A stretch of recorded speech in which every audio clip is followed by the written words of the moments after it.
이렇게 적당한 야생 포유류와 식물이 있기 때문에 비옥한 초승달지대의 옛사람들은 집약적인 식량 생산을 위한 우수하고 균형 잡힌 생물 조합은 금방 구성할 수 있었다. 그 조합에 포함된 곡류 3종은 탄수화물이 주된 공급 원료였고, 곡류 4종에는 각각 20에서 25%의 단백질이 함유되어 있었으며, 가축 4종은 단백질의 주된 공급원이 되었고, 부족한 부분은 미래 풍부한 단백질로 보완했다. 아마는 섬유와 기름, 아마인유라고 하는데 아마시의 40%가 기름이다의 공급원이었다. 그리고 동물의 가축화와 식량 생산이 시작되고 나서 몇천 년이 지난 후 동물은 젖, 털, 쟁기질, 운송 등을 위해서도 이용하기 시작했다. 그리하여 비옥한 초승달 지대에서 초기 농경민들의 농작물과 가축은 인간의 여러 가지 기본적인 경제적 필요, 탄수화물, 단백질, 지방, 의료, 견인력, 운송을 두루 충족하게 되었다.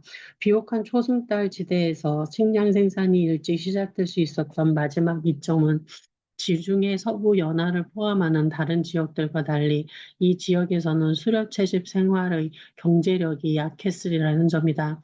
서남아시아에서는 큰 강이 별로 없고 해안선도 짧아서 수산 자원이 비교적 비약했다. 고기를 얻기 위해 많이 사냥했던 중요한 포유류 중 하나가 가젤이었다. 이들은 원래 큰 무리를 이루고 살았지만 인류가 늘어나면서 낙회되어 수가 줄어들었다.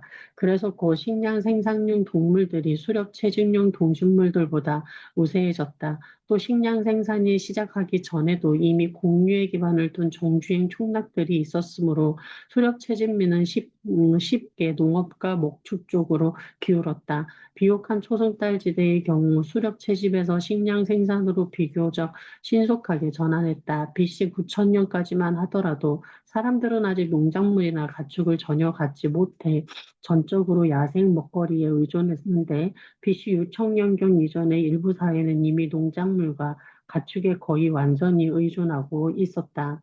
중아메리카 상황은 이와 강하게 대비된다. 이 지역에는 가축화할 수 있는 동물이 칠면조와 개 2종뿐이었다. 거기서 나온 고기의 양은 소, 양, 염소, 돼지 등으로 훨씬 적었고 중앙아메리카의 주식인 옥수수는 이미 설명했듯이 작물화 가까이 까다로워 아마도 발전 속도가 느렸을 것이다. 그래서 중앙아메리카의 가축화, 작물화는 BC 3500년경에 비로소 시작된 것으로 보인다. 이 연대는 아직도 매우 불확실하다. 최초로 가축과 작물을 개발한 이 사람들은 여전히 유랑 생활을 하던 수렵 채집민이었고, 정착 총, 정착 총락이 생겨나기 시작한 것은 BC 1500년경에 이르러서였다. 고대인의 민족 생태학적 지식 활용, 이상으로 비옥한 초술달 지대에서 식량 생산이 일찍 시작될 수 있었던 여러 가지 이점을 살펴보았지만 그곳 사람들에게 과연 남다른 점들이 있었는지는 굳이 논의할 필요조차 없다. 사실 내가 아는 한도 내에서 그 지역의 지역 식량 생산용 동식물이 그렇게 우수해진 까닭은 그곳 사람들이 어떤 생물학적 변변 특징을 지녔기 때문이라고 진지하게 주장하는 학자들은 없었다. 지금까지 우리는 비옥한 초승달지대의 기후 환경, 야생 동물 중 등의 수많은 변별 특징만으로도 충분히 납득할 만한 설명이 가능하다는 것을 확인할 수 있었다. 한편 유기니와 미국 동부에 독자적으로 시작된 식량 생산용 동식물은 그 우수성이 많이 떨어졌다. 그렇다고 그 두 지역은 그들에게 문제가 있었을까? 그러나 이들 지역을 살펴보기 전에 우선 세계 각지에서 식량 생산이 독립적으로 발전하지 못하거나 발전하긴 했어도 그 동식물이 더 우수한 지역과 관련 있는 두 가지 문제를 검토해 보아야 한다. 첫째로 수렵 채집민이 초기 농경민은 과연 자기 지역의 야생종과 그 쓰임새를 잘 알고 있을까? 아니면 소중한 농작물이 될 수 있는 조상 동식물을 모르고 지나치게 했을까? 둘째로 만약 그것이 토종 동식물들을 잘 알았다면 그들은 그 지식을 활용해 가장 유용한 종들을 가축과 작물화했을까? 아니면 어떤 문화적 요인 때문에 그렇게 하지 못했을까? 첫 번째 문제에 대해서는 아예 그것만 집중적으로 연구하는 과학의 분야가 있다. 민족 생태계는 민족 생태학이라는 이 학문은 사람들이 자기 지역 환경이 야생 동식물에 대해 가진 과학적인 지식 체계를 연구한다. 이러한 연구는 특히 전 세계에 얼마 남지 않은 수렵 채집 민족과 아직도 야생 먹거리나 자연 생산물에 크게 의존하는 민족들에게 집중되었다. 그 연구 결과는 대개 그 같은 민족들은 걸어 다니는 자연사 백과사전이라고 할 정도로 적어도 천여 종이 넘는 동식물의 이름을 자기 지역 언어로 알 뿐이 아니라 각종의 생태학적 특성, 분포, 잠재적 쓰임새에 대해서도 해박한 지식을 갖고 있음을 보여준다. 그러나 사람들이 점점 가축화, 작물화된 동식물에 의존하게 될수록 그 같은 정통적 지식은 그 가치를 잃어버리고 사라져 현대의 슈퍼마켓에서 장을 보는 사람들에 이르면 야생벽과 식물과 야생콩과 식물조차 구별하지 못하게 된다. 전형적인 예를 들어보자. 나는 지난 33년 동안 뉴기니에서 생태 탐사를 했다. 현장에 나갈 때마다 아직도 야생동물을 많이 이용하는 뉴기니인과 동행했다. 그런데 그러던 어느 날 포레족 동족들과 나는 다른 부족이 길을 막고 있어서 보급기지로 돌아가지 못하고 정글에서 굶주리고 있었는데 한 포레족 남자가 찾아낸 버섯을 커다란 배낭에 가득 담아 야영지로 돌아와 굽기 시작했다. 드디어 식사 시간. 그런데 갑자기 불안한 생각이 들었다. 혹시 저 버섯에 독이 있으면 어쩌지? 나는 포레족 동료들에게 일부 버섯에는 독이 있다는 말을 어디선가 들었고 안전한 버섯과 위험한 버섯을 구분하기가 어려워서 미국의 전문적인 버섯 채집가조차 죽는 일이 많다는 이야기를 들었으므로 우리 모두가 배가 고프기는 하지만 굳이 위험을 무릅쓸 필요는 없다고 찬찬히 설명했다. 그러자 내 동료들은 화를 내면서 설명해 줄 것이 있으니까 입 닥치고 듣기나 하라고 말했다. 당신은 벌써 수십 년 동안 우리에게 수백 가지 나무나 새의 이름을 꼬치꼬치 깨먹고 다녔는데 어떻게 버섯 이름도 모를 거라며 우리를 모욕할 수 있는가? 독버섯과 안전한 버섯도 구분하지 못할 만큼 멍청한 놈들은 미궁일 뿐이다. 그러고는 식용버섯들을 29가지나 말해주었다. 각각의 종에 대해 포레족 언어로 된 이 이름은 물론이고 숲에서 그것을 찾을 수 있는 장소까지 상세히 설명했다. 토스. 이것은 판티라는 버섯으로 나무에서 자란다. 먹어도 괜찮을 뿐만 아니라 맛도 썩 좋다. 내가 뉴기니인들을 데리고 이 섬의 다른 지역으로 갈 때마다 그들은 항상 거기서 만나는 다른 뉴기니인들과 그 지역의 동식물에 대해 얘기를 주고받는다. 그러다가 쓸만해 보이는 식물이 있으면 자기 마을로 가져가서 심어본다. 이렇게 내가 뉴기니인들에게 경험한 내용은 다른 지역에서 전통적인 민족들을 연구한 민족 생태학자들의 경험과도 일치한다. 그러나 사실상 그 민족들은 조금이라도 식량을 생산하고 있거나 아무튼 종전의 수렵 채집민 사회가 부분적인 변화를 겪고 난 후 이 세계의 마지막으로 남아있는 사람들이다. 그러므로 식량 생산이 시작되기 전, 즉 지구상의 모든 사람이 야생종의 전적으로 의존하여 먹거리를 구하던 시대에는 야생종에 대한 지식도 훨씬 더 자세했을 것이다. 최초의 농경민들은 생물학적 현생 인류가 자연계에 밀접하게 의존하여 살면서 수만 년에 걸쳐 축적한 지식을 그대로 물려받았을 것이다. 그러므로 야생종의 잠재적 가치가 최초의 농경민들의 눈에서 벗어났을 가능성은 지극히 희박해 보인다. 그 문제와 관련된 또 하나의 문제는 과연 고대의 수렵 채집민과 농경민들도 그렇게 민족 생태학적 지식을 잘 활용하여 야생식물을 선택하고 재배하게 되었겠냐는 것이다. 이에 대한 한 검사는 시리아의 유프라테스 강 유역 가장자리에 있는 텔 아부 후레이아라는 고고학적 유적지에서 이루어졌다. 그 지역 사람들은 BC 만년에서 9천년에 이미 1년 내내 촌락 생활을 했던 것으로 보이지만 그때까지는 아직 수렵 채지민이었다. 농작물의 재배는 BC 9천년경 이후에 시작되었던 것이다. 고고학자인 고든 힐먼, 수잔 칼리지, 데이비드 해리스 등은 그 유적지에서 탄화된 다량의 식물 잔해를 발굴했는데 그것은 그곳에 거주하던 사람들이 다른 곳의 야생식물을 유적지로 가져왔다가 내버린 찌꺼기로 보였다.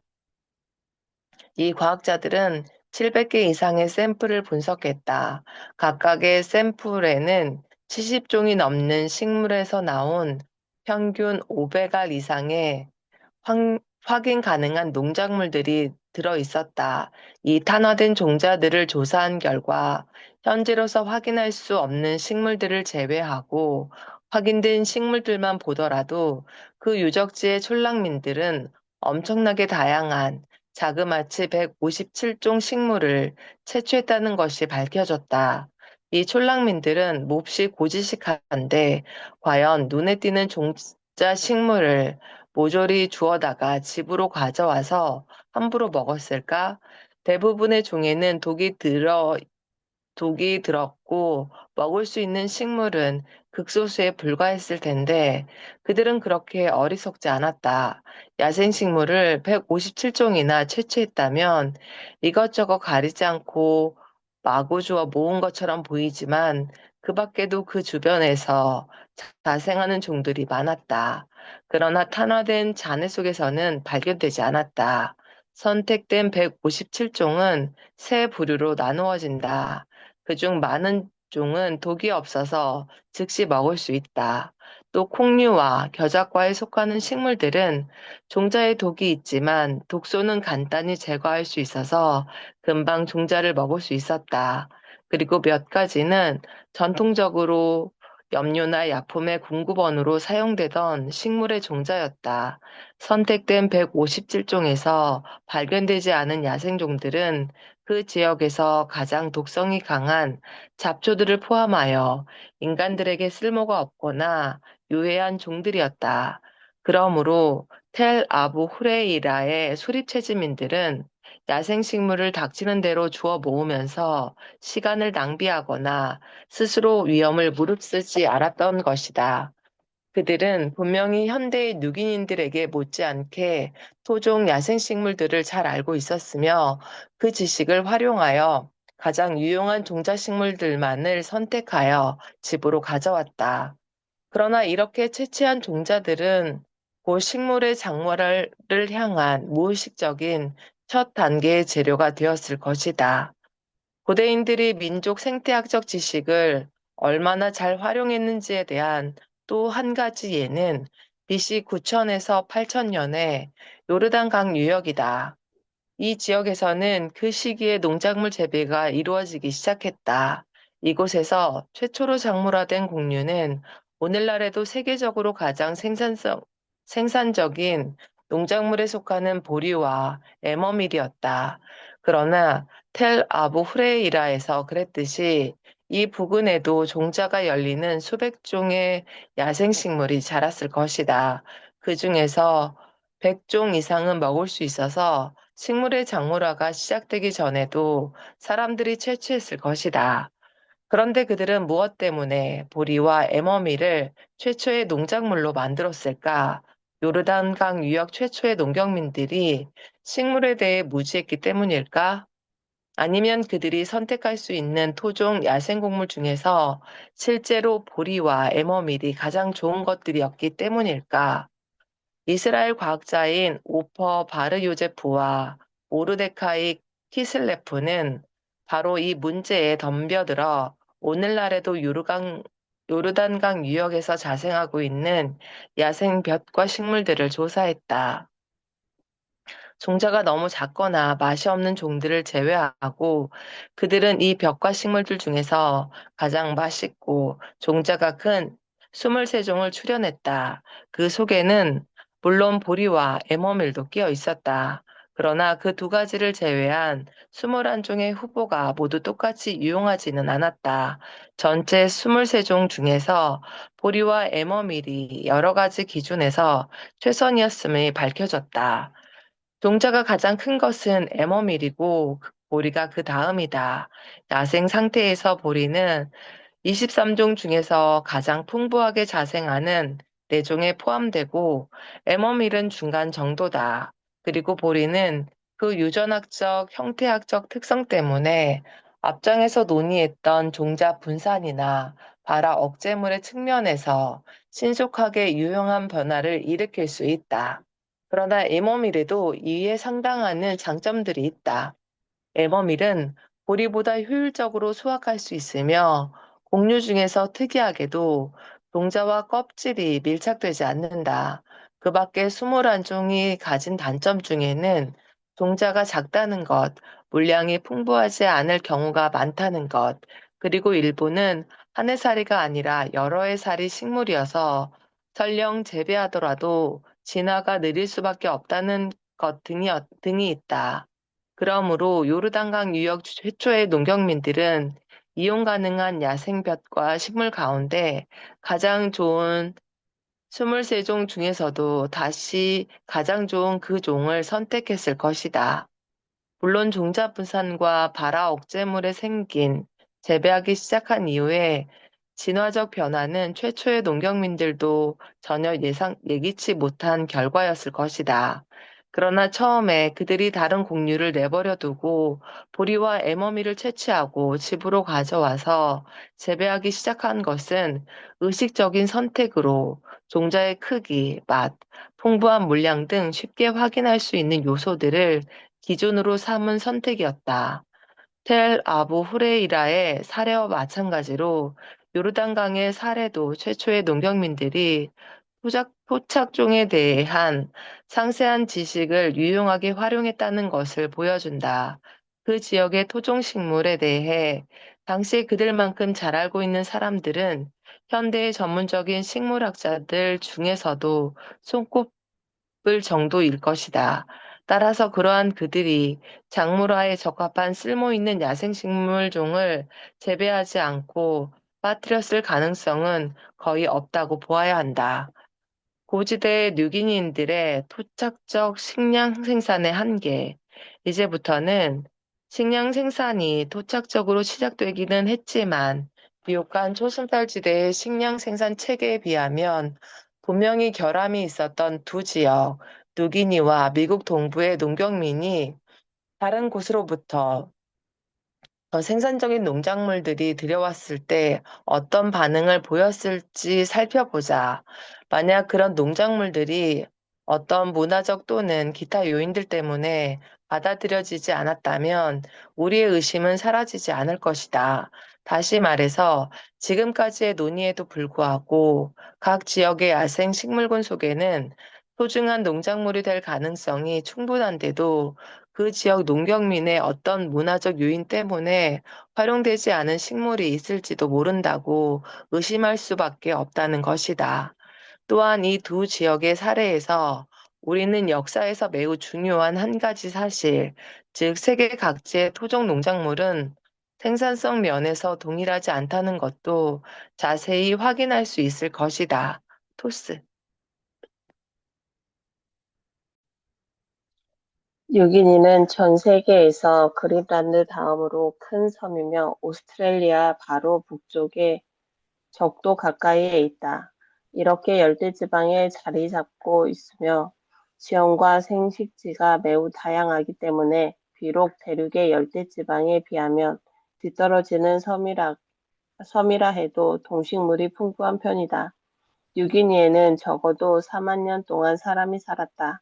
이것은 남북 아메리카에 비하면 훨씬 긴 기간이며 서유럽의 해부학적 현생 인류가 살기 시작한 기간에 비하더라도 조금 더 길다. 그러므로 뉴기니인들로서는 그 지역의 식물군과 동물군을 파악할 시간이 충분했던 셈이다. 그렇다면 그들에게는 이 지식을 적용하여 식량 생산을 발전시킬 만한 동기가 있었을까? 이미 언급했듯이 식량 생산을 시작하는 데에는 식량 생산 생활과 수렵 채집 생활 사이에 경쟁이 일어나기 마련이다. 그런데 뉴기니에서는 식량 생산의 동기가 생기지 않을 만큼 수렵 채집의 보상이 크지 않았다. 특히 현대의 뉴기니 사냥꾼들은 야생동물이 몹시 귀해 심각한 어려움을 겪고 있다. 토종 육서 동물 중에서 가장 큰 것은 체중 45kg에 날지 못하는 화식조, 타조를 닮은 날지 못하는 큰 새 같은 새와 23kg 정도의 캥거루가 고작이다. 물론 뉴기니가 해안 지방의 저지대 사람들은 풍부한 어패를 얻고 있고 내륙 쪽의 일부 저지대 사람들은 특히 야생 사고야자를 먹으면서 오늘날까지 수렵 채집민으로 살아가고 있다. 그러나 뉴기니의 고지대에선 아직도 채집민으로 살아가는 민족은 하나도 없다. 현대의 고지대 사람들은 모두 농경민이며 야생 먹거리라는 다만 식단을 보완하기 위해서 활용할 뿐이다. 고지대 사람들이 사냥을 하기 위해 숲으로 들어갔을 때는 밭에서 기른 채소를 식량으로 가져간다. 만약 이 식량이 다 떨어지는 불상사가 발생한다면 그 지역의 야생 먹거리에 대하여 해박한 지식을 갖고 있는 그들도 속절없이 굶어 죽을 수밖에 없다. 이렇게 현대 누기니의 대부분의 지역에서 수렵채집 생활만으로 살아갈 길이 없기 때문에 오늘날 뉴기니의 고지대 사람들은 물론이고 대부분의 저지대 사람들까지 농경민이 되어 정교한 식량 생산 체계를 유지하며 정착 생활을 하는 것도 전혀 놀라운 일이 아니다. 전에는 숲으로 덮여 있던 고지대의 광활한 지역들이 전통적인 농경민들의 손에서 밭으로 변했고 울타리를 치고 배수를 하는 등 철저히 관리되면서 조밀한 인구를 먹여 살리고 있다. 고고학적 증거에 의하면 뉴기니에서 농업이 기원하는 것은 BC 7000년경으로 매우 오래전으로 거슬러 올라간다. 농업이 시작되던 시기에 뉴기니 주변의 다른 육지에는 아직 수렵 채집밖에 없었으므로 고대의 농업은 뉴기니에서 독립적으로 발전했을 것이다. 초창기에 밭에서 농작물로 확신할 만한 잔해가 발굴된 적은 없었지만 그 속에는 유럽인들이 이주가 시작될 때까지 뉴기니인들이 재배하고 있던 그리고 뉴기니의 야생 조상으로부터 작물화되었다고 밝혀진 농작물이 일부나마 포함되어 있었을 것이다. 이와 같은 토종 작물 중에서 가장 중요한 것은 현대 세계의 주요 농작물인 사탕수수다. 오늘날 사탕수수의 연평균 생산량은 2위와 3위의 농작물, 밀과 옥수수를 합친 생산량과 거의 맞먹는다. 그 밖에도 뉴기니 원산임이 확실한 농작물에는 오스트랄리무사 바나나라고 불리는 바나나류, 카나리움, 인디쿰이라는 경과수, 늪지대의 대형 타로토란, 그리고 먹을 수 있는 다양한 풀줄기, 뿌리, 녹색 채소 등이 있다. 빵나무와 뿌리 작물인 참마 및 일반적으로 타로토란도 뉴기니에서 작물화되었을 가능성이 있다. 다만 그 야생 조장은 뉴기니에만 국한되지 않고 뉴기니에서 동남아시아까지 두루 분포하고 있으므로 확실한 결론을 내릴 수는 없다. 현재로서는 이 두 작물이 전통적으로 추정했던 것처럼 동남아시아에서 작물화되었느냐 아니면 뉴기니에서도 독립적으로 작물화되거나 뉴기니에서만 작물화되었느냐 하는 문제를 풀어줄 만한 증거가 없는 상황이다. 그러나 뉴기니의 생물상 한 지역 또는 시대의 식물 전체, 즉 동물군과 식물군을 통찰하는 개념에는 세 가지 심각한 취약점이 있다. 첫째, 비옥한 초승달 지대, 사헬, 중국 등지에서는 매우 중요한 곡류가 몇 종이나 작물화되었는데 뉴기니에서는 한 종도 작물화되지 못했다. 그 대신 뿌리 작물이나 나무 작물이 중심이었으므로 뉴기니는 다른 열대성 다우 지역, 아마존 열대 서아프리카, 동남아시아의 농업 체계에서도 발견되는 경향을 극단적으로 나타내고 있는 셈이다. 이들 지역의 농경민들도 뿌리 작물에 역점을 두기는 했지만 적어도 이 종의 곡류, 아시아벼와 대형 종자가 열리는 율무는 작물화했다. 뉴기니에서 공유 농업이 시작되지 못한 이유는 애당초 작물화할 만한 야생작물이 너무 적었기 때문이었을 가능성이 많다. 이 지역의 토종식물은 전 세계에서 종자가 가장 큰 야생 벽과 식물 56종 속에 단 한 종도 끼이지 못했던 것이다. 둘째, 뉴기니의 동물군은 가축화할 수 있는 대형 포유류가 전혀 없었다.